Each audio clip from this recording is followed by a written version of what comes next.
नमस्कार, जनवार्तामध्ये आपलं स्वागत। सर्वप्रथम पाहूया ठळक बातम्या।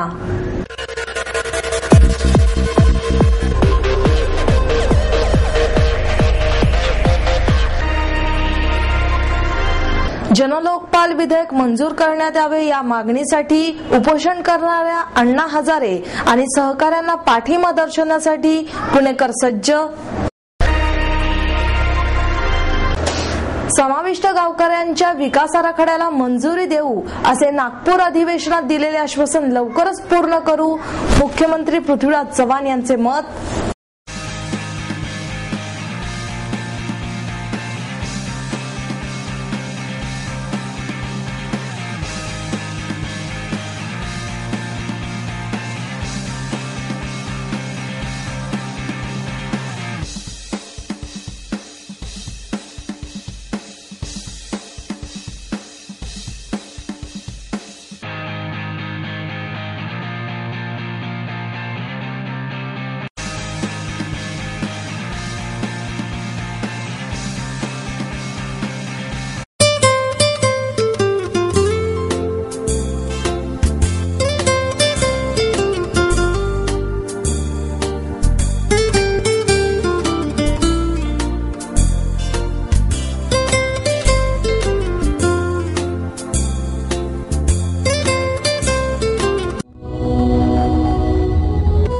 संहिता से जानिए आपके पिछले जन्म के बारे में, जानिए आपके इस जन्म के बारे में, जानिए आपके अगले जन्म के बारे में।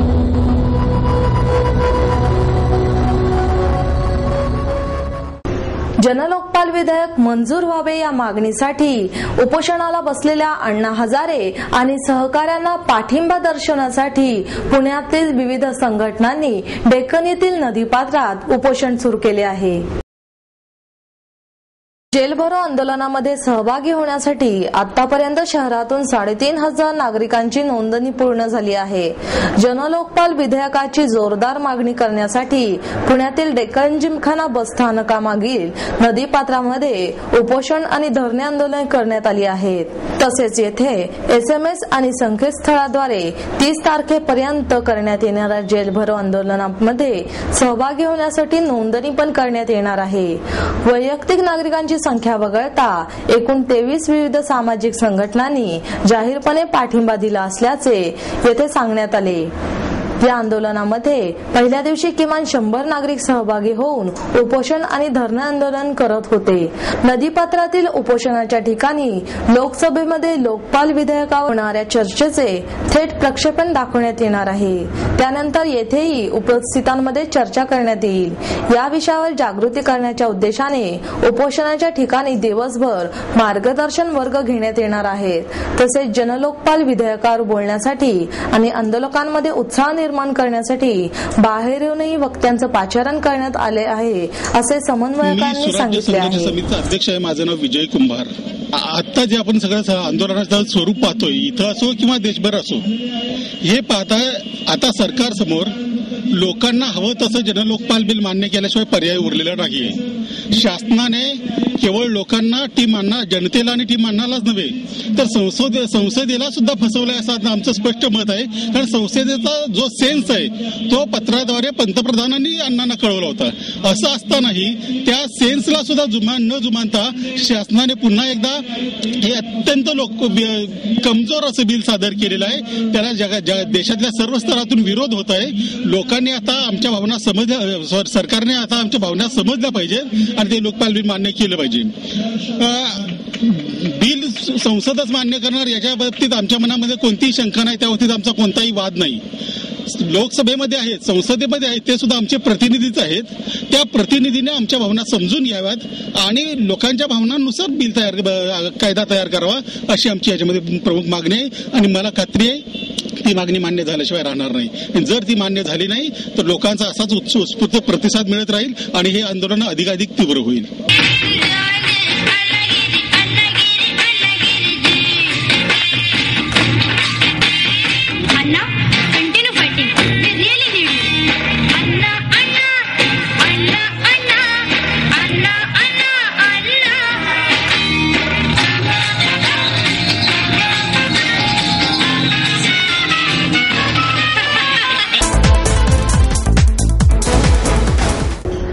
नागपूर हिवाळी अधिवेशनात समाविष्ट गावकऱ्यांच्या विकास आराखड्याला जी मंजुरी दिली त्यावर लवकरच काम सुरू करू असे आश्वासन मुख्यमंत्री पृथ्वीराज चव्हाण यांनी दिले. मातंग एकता आंदोलनातर्फे राज्य सरकारच्या विशेष निधीतून 4 कोटी रुपये खर्च करून भवानी पेठ येथे उभारण्यात आलेल्या आद्य क्रांतिगुरू लहुजी वस्ताद सावळे बॉक्सिंग प्रशिक्षण केंद्राचे उद्घाटन मुख्यमंत्र्यांच्या हस्ते झाले. यावेळी सहकार मंत्री हर्षवर्धन पाटील, रमेश बागवे, मोहन जोशी, दीप्ती चौधरी, उल्हास पवार आदी आमदार, उपमहापौर प्रसन्न जगताप, महिला प्रदेश काँग्रेस अध्यक्षा कमल व्यवहारे, शरद रणपिसे, चंद्रकांत छाजेड, नगरसेवक अविनाश बागवे, महापालिका आयुक्त महेश पाठक आदी उपस्थित होते. नागपूर अधिवेशनाआधी आणि अधिवेशनादरम्यानही बरीच आश्वासने पुण्यासाठी दिली होती. त्यातील विकास आराखड्याला आज उद्या मंजुरी मिळेल असे मुख्यमंत्री म्हणाले. त्यामुळे कालही आज की उद्या यावर ठोस उत्तर न दिल्याने उपस्थितांमध्ये प्रश्नचिन्ह निर्माण झाले.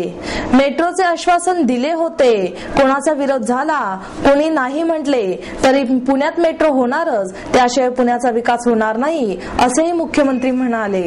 बरेच निर्णय घेतले आहेत, त्यामध्ये सर्वसामान्यांना परवडणारी घरे देण्याचं आश्वासन, त्याची घोषणा येत्या 2-4 दिवसात करू असे आश्वासन मुख्यमंत्र्यांनी दिले. पूर्वी खेळांना दुय्यम स्थान दिले जात होते, परंतु क्रिकेटमुळे खेळांना महत्त्व प्राप्त झाले आहे. राज्य देश स्तरावर लोकप्रिय झालेल्या खेळांना राज्य आणि केंद्राकडून आर्थिक पाठिंबा मिळतो.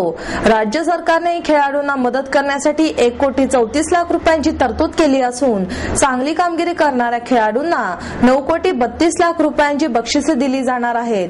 तसंच 1,005 खेळाडूंना सरकारी मध्ये नोकऱ्याही दिल्याचे मुख्यमंत्री म्हणाले.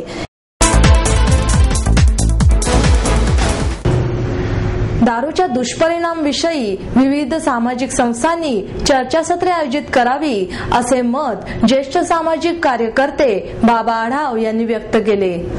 अंधश्रद्धा निर्मूलन संस्थेच्या वतीने व्यसन बदनामी निर्धार सप्ताहाचे आयोजन करण्यात आले होते. त्याच्या प्रारंभी प्रसंगी आढाव बोलत होते. यावेळी संस्थेचे डॉक्टर नरेंद्र दाभोळकर, मुक्ता मनोहर, इतर मान्यवर आणि महिला उपस्थित होत्या. उपस्थित महिलांनी दारूच्या बाटलीच्या चित्रावर चपलांनी मारून दारूच्या व्यसनाचा निषेध केला. आढाव म्हणाले, जेव्हा एखादा माणूस दारू पिऊन बायका पोरांना त्रास देतो तेव्हा कष्टकरी चळवळीतील महिलांनी त्याला अडवून असाच जोड्याचा धाक दाखवला पाहिजे. डॉक्टर दाभोळकर यांनी या सप्ताहाच्या आयोजनामागची भूमिका स्पष्ट केली. ते म्हणाले, गंभीर मानसिक आजारातून माणूस दारूच्या व्यसनाला बळी पडतो. त्यामुळे तो शत्रू नसून मित्रच आहे, परंतु त्याचा उपचार करणे आवश्यक आहे. राज्यात 36 कारखान्यांना धान्यापासून दारू तयार करण्याचे परवाने दिल्याने कोट्यावधी दारू तयार होणार आहे. त्यामुळे महाराष्ट्र हे मद्य राष्ट्र होईल. यावेळी स्वच्छ संस्थेच्या स्वच्छता कामगार महिलांनी दारूमुळे भोगल्या जाणाऱ्या परिस्थितीची व्यथा मांडली. भूमिका अशी आहे की आम्ही जुलै महिन्यापासूनच एक महाराष्ट्रव्यापी अभियान सुरू केलं, ज्याचं नाव होतं बलशाली युवा महाराष्ट्रासाठी चला व्यसनाला बदनाम करूया. जागतिक आरोग्य संघटना असं सांगते की भारतामध्ये आणि महाराष्ट्रामध्ये व्यसन चालू करण्याचं वय झपाट्याने कमी झालेलं आहे आणि ते 16, 17, 18 पर्यंत आलेलं आहे. आतापर्यंत परंपरेने जो महिला वर्ग त्याच्यापासून दूर राहिला तो याच्या पुढे दूर राहील याची खात्री नाही. दुसऱ्या बाजूला शासन उघडपणे व्यसन वर्धक नीती राबवतंय. अशा वेळेला आमच्या हातामध्ये एकच गोष्ट राहते आणि ती म्हणजे व्यसनाला बदनाम करणं, व्यसनाची मान्यता आणि प्रतिष्ठा तोडणं. याच्यासाठी जवळजवळ 20 जिल्ह्यामध्ये मी जाहीर भाषणं दिली, कॉलेजच्या विद्यार्थ्यांच्या मध्ये कार्यक्रम केले. आता आम्ही हा कार्यक्रम करतोय, हा संपूर्ण महाराष्ट्रामध्ये कार्यक्रम होईल. आम्ही व्यसनमुक्ती दूत अशी एक कल्पना तयार केली आहे. 150 ते 200 विद्यार्थ्यांचं त्यासाठी प्रशिक्षण केलेलं आहे आणि 27 जानेवारीला पुण्यामध्ये व्यसनमुक्ती युवा निर्धार परिषद होईल आणि आम्ही व्यसनमुक्तीचा युवा जाहीरनामा जाहीर करू. सरकारला काय करायचं असेल ते करू दे, त्याच्याशी आम्ही भांडत बसत नाही, आमची तेवढी ताकद नाही. पण आम्ही निदान आमच्या पुरतं आणि युवकांच्या पुरतं असं ठरवू की मी व्यसन करणार नाही, मी इतरांना करू देणार नाही, मी व्यसनाला बदनाम करेन आणि मी व्यसनाची प्रतिष्ठा तोडेन, अशी एकूण या संबंध मोहिमेची कल्पना आहे.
राजकारणात प्रवेश करू इच्छिणाऱ्या उमेदवारांच्या मार्गदर्शनासाठी मी नगरसेविका या पुस्तकाचे प्रकाशन महापौर मोहनसिंग राजपाल यांच्या हस्ते करण्यात आले. महिलांसाठी 50% आरक्षणाच्या पार्श्वभूमीवर राजकारणात प्रवेश करू इच्छिणाऱ्या महिला उमेदवारांसाठी मार्गदर्शन करणारी मी नगरसेविका या पुस्तकाचे प्रकाशन महापौर मोहनसिंग राजपाल यांच्या हस्ते झाले. भारतीय स्त्री शक्ती या संस्थेतर्फे तयार केलेले हे पुस्तक मेनका प्रकाशनाने प्रकाशित केले आहे.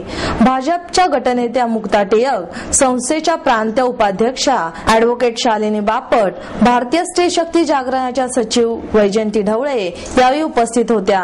यावेळी पुण्याचे महापौर यांनी आजच्या महिला कशा प्रकारे सक्षम आहेत, तसेच 50% आरक्षणाचा पुण्याच्या विकासासाठी त्या कशा प्रकारे वापर करतील यावर आपल्या भावना व्यक्त केल्या.